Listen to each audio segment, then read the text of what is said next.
good morning, good afternoon, good evening, and good night. Peace and love, you guys.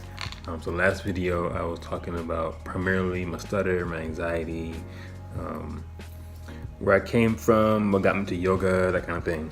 And at the very end, I mentioned that I wanted to have this YouTube channel be kind of a collection of my music interests, of course, yoga, obviously, book interests as well, quotes, inspirational things too.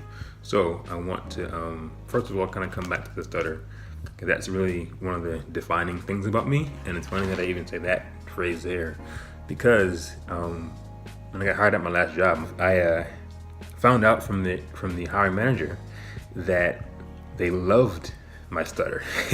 They loved it. They loved that I had a stutter, and that I was able to still work through it and speak through it and still present myself clearly and confidently in spite of it. So that was definitely kind of a surprise for me, for sure, but as well as a bit of confidence builder too. I still have a desire and a goal to work through it and to minimize it for sure, but in the meantime, it's pretty okay to be able to have people recognize and almost find strength and encouragement as I still have it and still am able to speak confidently with it too. It actually began, from what I remember, when I was changing school by way of some situations at the school. We changed schools for me, and in that transfer time, from what I've been told at least, that was when the stutter began. Again, I don't really know if I want to get rid of it per se, or like eliminate it per se, because it's become kind of part of who I am.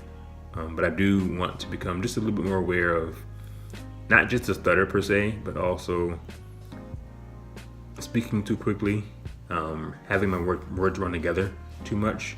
And something that came in mind today as I was talking to a creative friend of mine was oftentimes I find myself talking in phrases and not with unique specific words.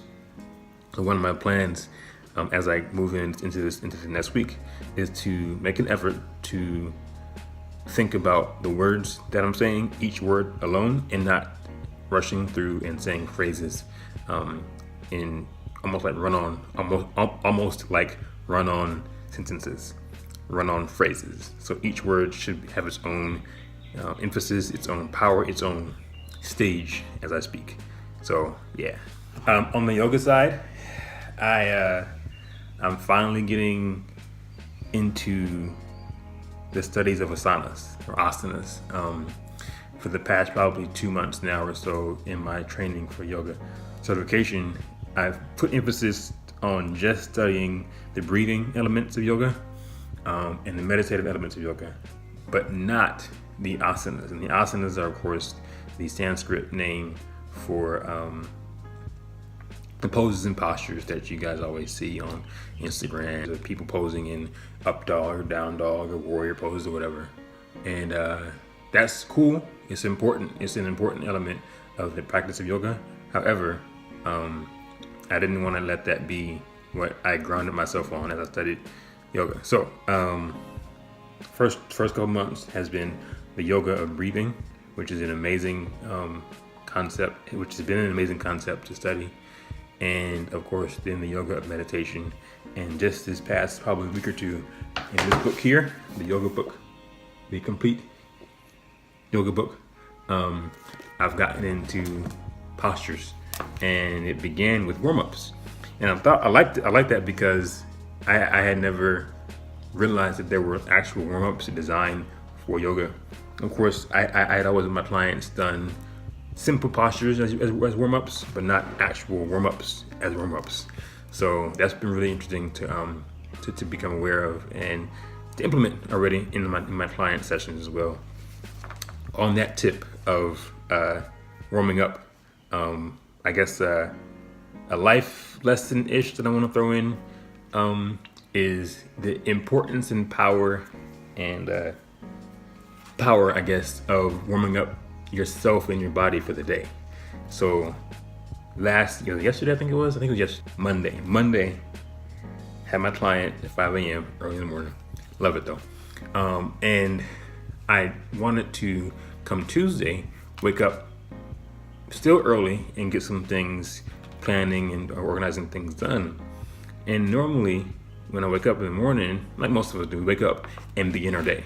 We may go to the gym, we may read a devotional or whatever. But for me, I normally just kind of get up and begin doing things to get into my day. Something said to me, Ivy, because one morning I woke up and it wasn't a rush morning. I woke up and I let myself kind of move in the morning without moving towards a goal, but just kind of becoming more aware of my body, of my mind and my spirit and things. And it was a good maybe half an hour or so of time, unrushed, but still intentional about, waking up or whatever. And that felt really good. It felt so good. So I said, okay, that happened. Let's try that again. And I did. So Tuesday morning, I woke up. And I woke up with the plan and intention to not, get on Instagram, of course, on social media, obviously. To not think about work at Apple. To not think about anybody else, but just to begin to prepare myself and to open myself and to wake up myself. My body slowly moving around the house, in my room. Maybe go to the piano and play a little bit. Get some tea, of course. Obviously, tea's always important in the morning. But let myself awaken. Become conscious. Not just of being alert, but of my being in space, in the world. And it felt so good. It felt so good to be able to do that and not feel rushed and not feel like I'm having to exist for anyone else, but I'm existing to become aware of myself and then to become grounded in myself and then, of course, to move forward too. So that's something that I want to kind of put out there to you guys to consider, not just a devotional to read a thing, but also to exist. If you have plants in the house, go chill with the plants. If you have some music that you love, put on some music, dance or whatever. Just gonna be with yourself in the morning as best as you can, and as often as you can. Music and artists that I love and appreciate and come across. This past week or so, I was reintroduced to an artist called Jungle, and I want to try and pull it up. Here they are. All right, this group is great. I heard about it actually from my coworker Jeff a year or two ago, and I was like, it's cool, but I'm not here for it. Then my other coworker Steve had it on one day. I'm like, this shit is dope. This is really, really cool. This is really, really awesome. It was actually the song called House in LA. If you want to look up Jungle, the 2018 album. The one song that I heard called House in LA. My favorite 3 songs are Smile, the first track, Heavy California, and I think the last track, Pray. 13 track album, released last year, artist Jungle, check him out. And the other artist that I was introduced to, Bass. I think Bass. One of my good friends, Courtney from college, she sent me this one song of his. Love the song. It's been in my top 10 songs for a while. And one of my other friends online on Twitter, he posted about this particular artist and how this artist was kind of underrated. And I'm like, yeah, I like that album too, the one with J. Cole on it. And he's like, yeah, that was cool, but he didn't really get, Bass didn't really get his shine on the track. So I went back and listened to some of the songs, and they're really, really good. Particularly, of course, the main track that I heard about was called Tribe. I also really like Boca Raton, and that's going to be number 4 on the album Milky Way by Bass. Cool. Check him out. All right.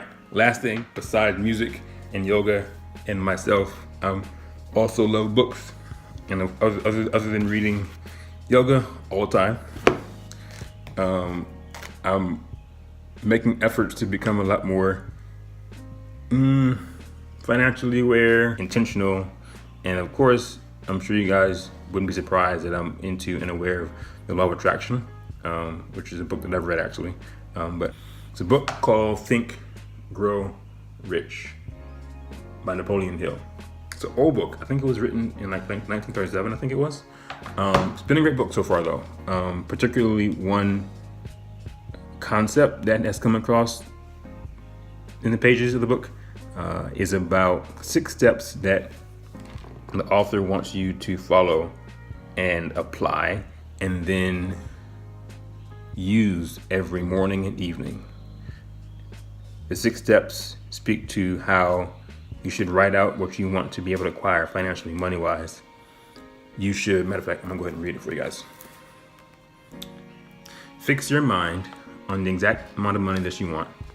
Determine exactly what I intend to give in return for the money that I desire.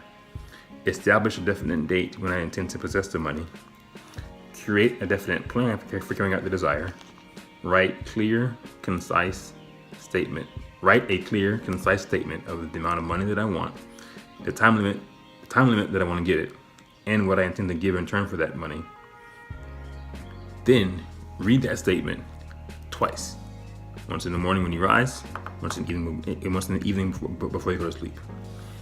I plan to do that, to write that statement out today and begin this process tonight and tomorrow morning. And already, even just having read through that and understanding what the concepts, I begin to have money come to me by way of me doing things, my craft. So before even having gotten into that in depth, it's working. So I recommend the book. I recommend the process, and of course, I'll be sharing some more from the book as time goes on too. Other book that I'm reading is a book that was actually it was a gift from my mom that was given to me on my 30th birthday. It was a book that was in a box of books that was my grandparents' books. My grandparents were heavy into like Black Power in the South, Black awareness, community kind of stuff. They were very, very heavy intellectuals. They love books, and my mom realized my love of books, of course, as a child, and even more now. So she gave me this box of books. What I'm reading right now is a book called The Black Woman. Tomorrow. It's a good book so far. It was a book that was designed by way of this woman in her PhD program, I believe it was, and she was studying Black women. And kind of like, actually, I was I was excited to see that she's breaking the book down similarly to the way that Michelle Obama's book, Becoming Michelle, I think it's called, in that same concept, as far as where she was, how she got there, where she is, something like that. I'm not sure exactly, but the African background, slavery, and then the last section of the overall book is gonna be the Black Woman Today. And I'm reading it because reading is important, obviously. And I was telling a friend of mine last week that I like to read for perspective, because I haven't had that a lot growing up, because I'm a writer, and reading, of course, enhances your writing skills. And I want to be able to, from that perspective, from a woman writing about women, or from a Black woman writing about Black women, I'll better be able to understand and relate to my Black women. So that's that book that I'm reading. I'm about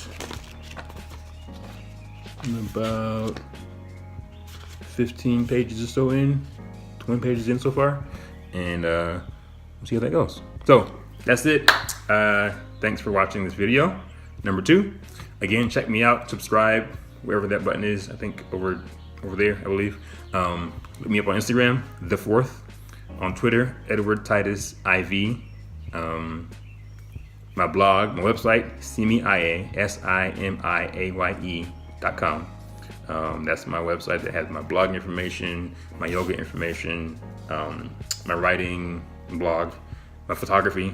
That's still kind of active with me. But anyway, check it out. Check me out, and look for me again. I believe we're gonna do a regular Wednesday post or Tuesday post, but once a week you hear from me on the YouTube webs. Yeah, peace and love.